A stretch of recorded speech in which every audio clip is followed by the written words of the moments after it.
a master's, not in Australia before. Just finding those people is the challenge for me. I was just wondering if you had any ideas. What are you doing now? Well, there's a couple of a business involved in... No, sorry. How are you getting your leads now? Basically, I just go through the major papers under business opportunities, business for sale, and put an ad in there and run repeat ads in that. Okay. Are you looking for people that will run the business or investors that will buy it and employ people to run the business? We are looking for people who generally would probably be running the business because we want them to actually make... What sort of investment levels? Around anything between 100 to 200,000. Okay, I would think that you would get them very easily from those things. You're obviously going to franchise expos and stuff like that? Correct. We're in the one in Melbourne in a couple of weeks' time as well. Yep, okay. But we found the papers themselves, the response rate, and you've got some great ideas in relation to rewording the ads as well, which we'll be implementing. Yeah. But what I find in the last 12 months is that the response to our ads have been going down. We've been getting, we've still been successful getting some reasonably good people on board, but we really want people to be successful because it's our name, our testimonial there as well. But the actual numbers have been dwindling, interesting enough, over the last 12 months. Yeah, look, I mean, the simple thing is, have you been running the same ad for the last 12 months? No, because we run different businesses each time, we do change the ad a bit each time. So when you run the ad, my suggestion to you is a very simple one. Rather than running the ad ongoing, make it a 4-week campaign into a territory and run a seminar at the end of the 4 weeks. Bring all of the prospects into the same room. Because when they're all sitting in the same room, they become competitive. And they all want to buy it because, they don't want to let the guy over there in the blue shirt buying it. So that would be my suggestion. Terrific. Thank you very much. Back, Mike. Yeah, Brian Maguire. Brad, you've trained a lot of people over the years, and it's come back to something I said the other day. There are people who know how to do well and get wealthy or get well off. And there's a small number who find the distinction or the breakthrough to get to being rich. From the people you've seen go from that group to the large, is there a pattern or other distinctions or other things that people get a hold of or see or insights that allows them to make that breakthrough? Because there are thousands of people who have the potential to be rich, but only a very small number who actually find their way through. Of my students, because we survey my students quite regularly, those that come to our entrepreneurs training is what I mean by my students. And in surveying them, what we find is that there is consistent one factor that determines those that actually will do it and those that don't. And that is the ability to do something. I lay out the plan pretty much step by step because it's what I've had to do to get to where I am. I show people, you run businesses, you buy them, you build them, you sell them off, you run companies, you find one company that you know you can take global. You do that, you build it up, you buy properties with your profits, and then you go into the paper asset business and so on and so forth. The plan is laid out pretty much straightforward. It's those that take action, and those that take action are those that have one particular attitudinal trait, self-discipline. That is the one attitudinal trait that is the distinction in my books between those that will and those that won't. So if you have self-discipline, you will succeed. Very good. Thank you. Good question. Brad, my name's Chris. I have a real estate business. One of the problems with real estate at the moment, most agents are complaining about, is the lack of listings. Have you got any ideas of how to attract people to list with your company? We work our database. We've got very good referral base as well, but we want to get into other areas where people come to us as a first call. Okay. Are we talking about percentage conversion, or are we talking about increasing the size of the market? The size of the market. Okay. So what we want to do, because you're in Albury-Wodonga. Yep. So what you want to do is essentially get more people in Albury-Wodonga wanting to sell their house. Yep. Okay. Where that, like you do your radio show obviously, but also I would start looking at press releases. Okay. Who is the real estate agent of your area? Like, who is the one that if the press wants an article done, they ring? No one really. It's okay, you got to be that person. So you become the expert on real estate in your area. Does that make sense? Yep. Okay, so you might have to run a seminar to do that and whatever. So it positions you in that way. You invite the paper along or whatever it is. But as you become the expert, all of a sudden, you can start getting press releases printed. So you start, one press release you want printed is now's the time to sell your house. And you can even start running advertisements, because within the real estate section of the paper, there's a lot of people that look at it that are thinking of listing but aren't yet. So I would be running an ad in there called the 7 Reasons Why You Should List Your Home for Sale this month with, what's your company? Stockdale and Lego. Stockdale and Lego. And you give them 7 reasons. The property market has moved X%. It's, and as you know, the bankers have talked about rising interest rates, so the market's going to stop at this point. Big ads? How big? Don't need to be that big. They'd be maybe 3 column, 10 centimetres. It doesn't need to be massive. Letterboxes? What's that? Letterboxes, or just stick to the paper? Test it in the paper. If it works in the paper, go letterbox. I mean, a lot of companies now are obviously using the telemarketers, okay, to telemarket to get listings. The challenge with the way they're doing it is it sucks. How many of you have had the calls from the telemarketers trying to get you to list your house? What do they say? Hi, I'm calling on behalf of Bob at LJ Hooker. Excellent. Who the heck's Bob? I don't even know Bob. You're telling me you're calling me off of Bob? Should that mean something to me? Have you thought of selling your house, Mr. Sugars? Yeah, you want to buy it? No, but we're looking for listings in your area all the time. Of course you are. But you're annoying me. And this is where I talked about the headline telemarketing strategy. Because would anyone be using telemarketing in Albury-Wodonga? We are. You are? Yeah. So what's your headline when you call someone? I've got a company that does it, and I don't know the script. I haven't got it with me, so... Excellent. Yeah. You got to get in charge of that script. Because how many of you use outside telemarketers? How many of you in the room? Man, you must control their scripts. Because they'll write a script for you, and it sucks. Because I've seen most outside telemarketing companies. Do you know what they write in the script? Something that'll take them a little longer to say so they don't have to make as many dials, because you're paying per hour, not per dial. TV? What's your impression of that? TV, absolutely. Branding or asking for something? Asking for. How big is the station in your area, the TV station? Where does it go to? Oh, it depends on who you go with, but usually into Cora, or probably within a 100, 200 kilometre radius, I suppose. Okay. Do they have infomercials? Like late night infomercial stuff? Yeah. But it's a syndicated thing from Channel 7, 10. Yeah, but I want you to see if you can do an infomercial just in your local area, okay? And you start doing a half-hour TV show. And your half-hour TV show is on properties that you have listed.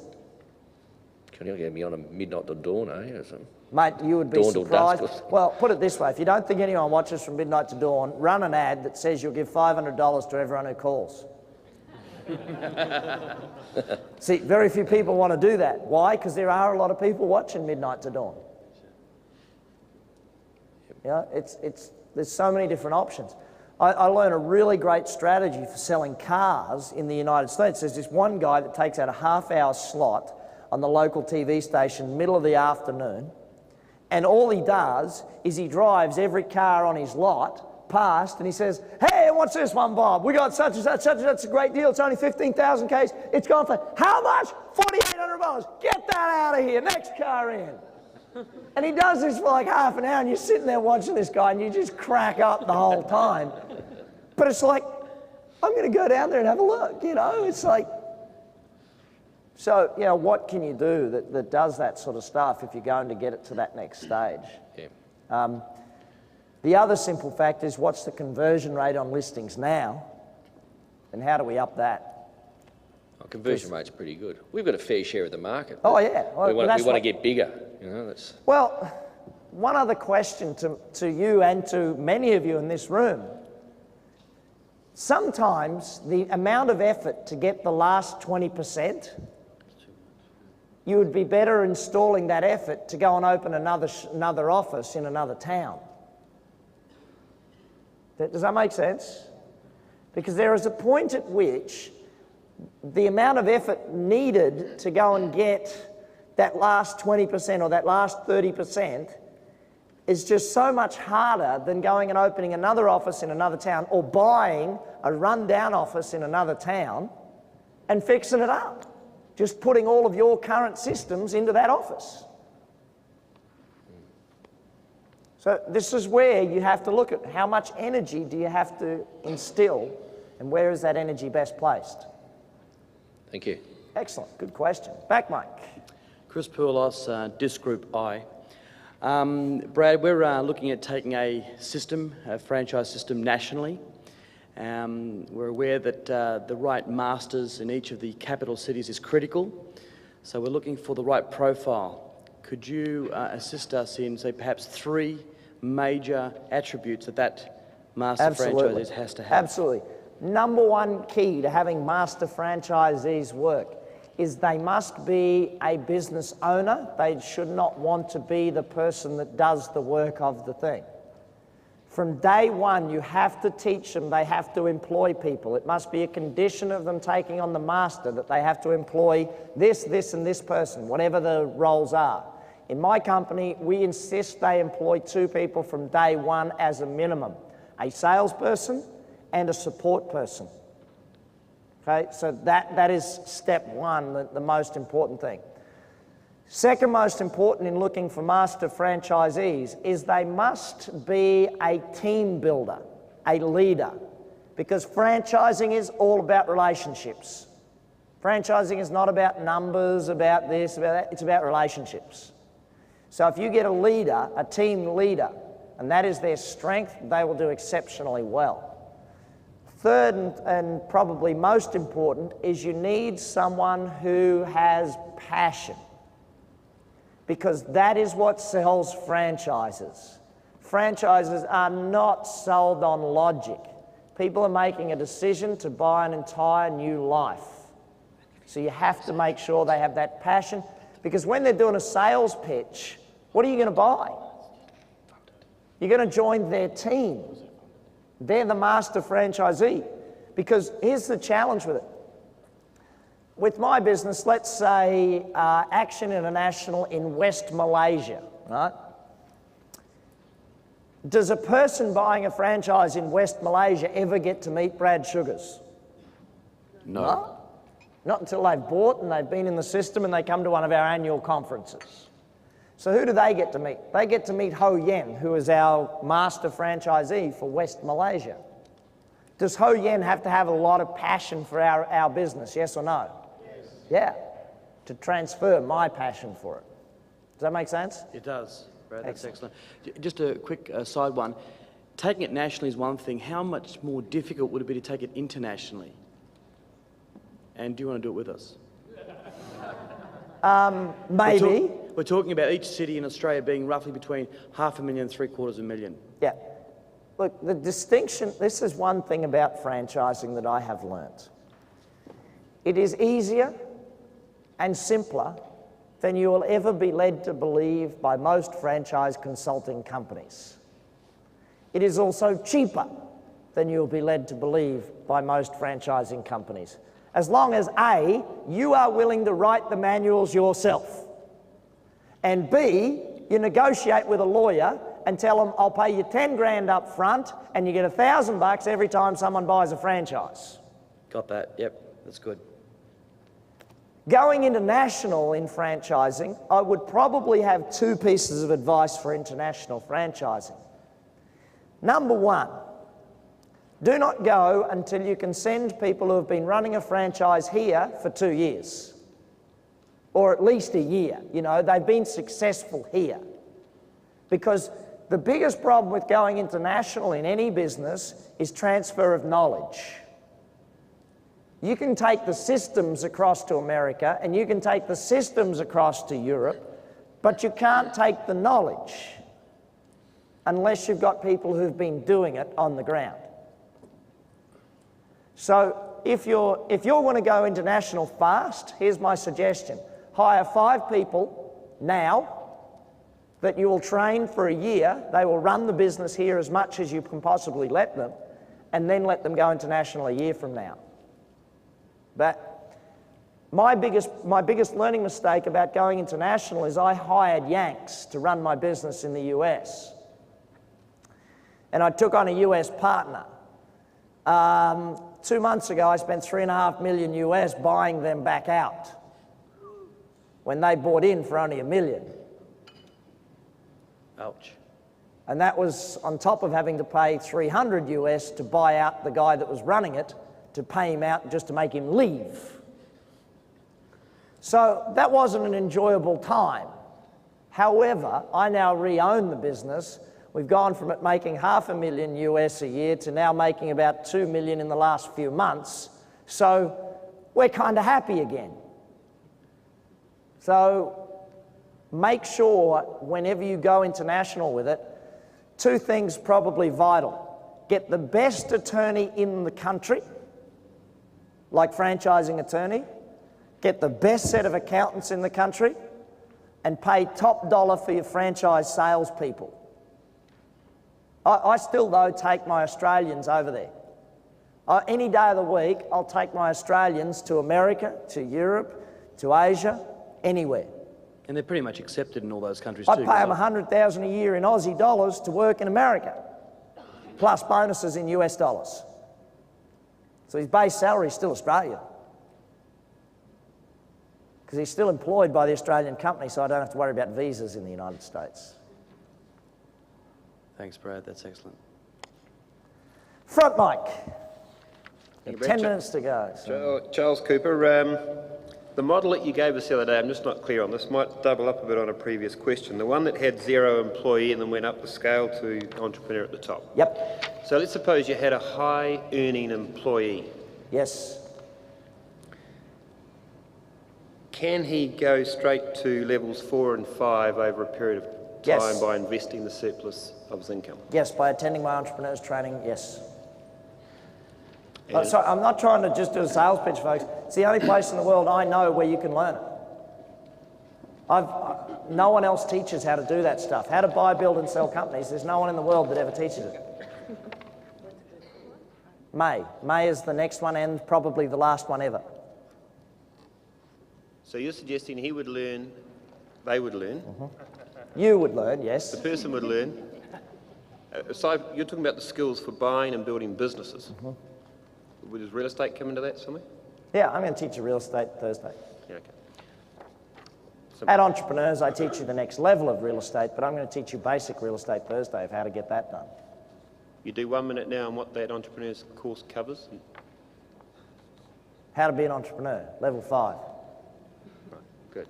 Everyone How to clear on go through all those levels, that? Okay, from businesses, physical assets, paper assets. right. Thank you. 5 days that feels like 10, because you get up at 5 a.m, you don't go to bed till 1 p.m, or about 1.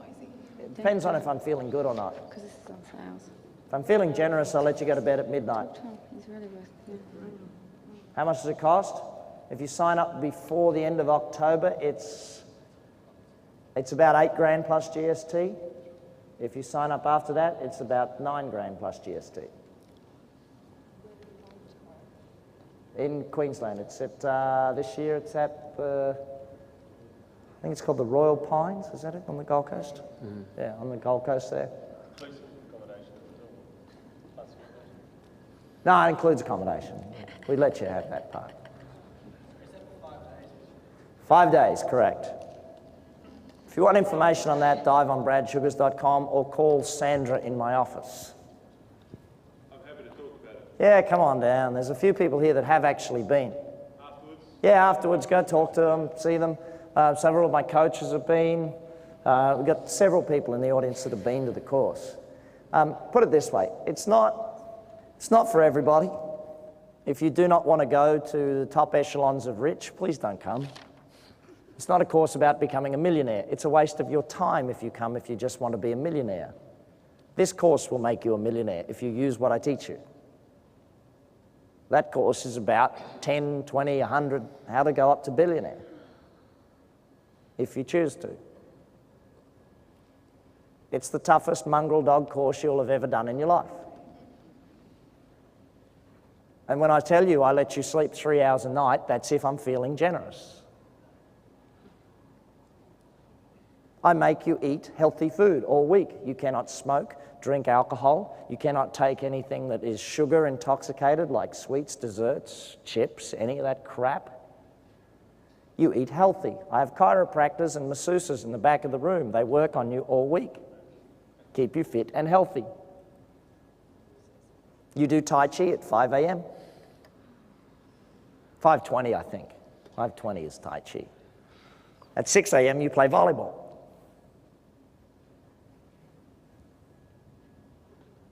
On a team. This year the winning team took 120-something thousand was the winning prize pool. In cash. By the way, you must bring $1,000 cash to the course to play games or pay fines. Because during the course, I am the government. I make the rules, I change the rules, I set the rules to suit myself. Should you decide to go to the toilet during my course, it costs you $50. You cannot leave the room while I am teaching unless you pay money. Because you just missed at least $50 worth of information. If you think that, I'm a nice guy because here I'm being nice to you guys this week, just wait.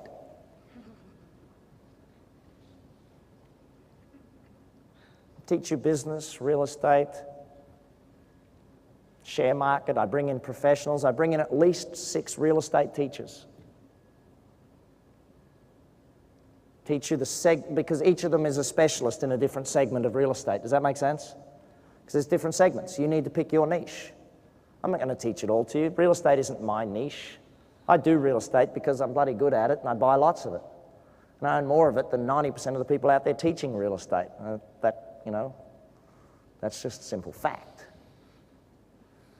The share market, we bring in a couple of guys that teach you different aspects of the share market. And you work long days. Why? Because we've got lots to cover. I spend approximately a day and a half dealing with all of your crap that goes on in your head that stops you being rich. Because whether you know it or not, 99.9% of the population, their brain is structured in such a way that they have set themselves up for consistent failure.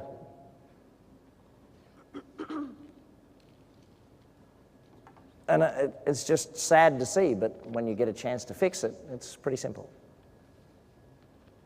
So there's my 1 minute, probably went 2 minutes version of what's there. Excellent. Back microphone.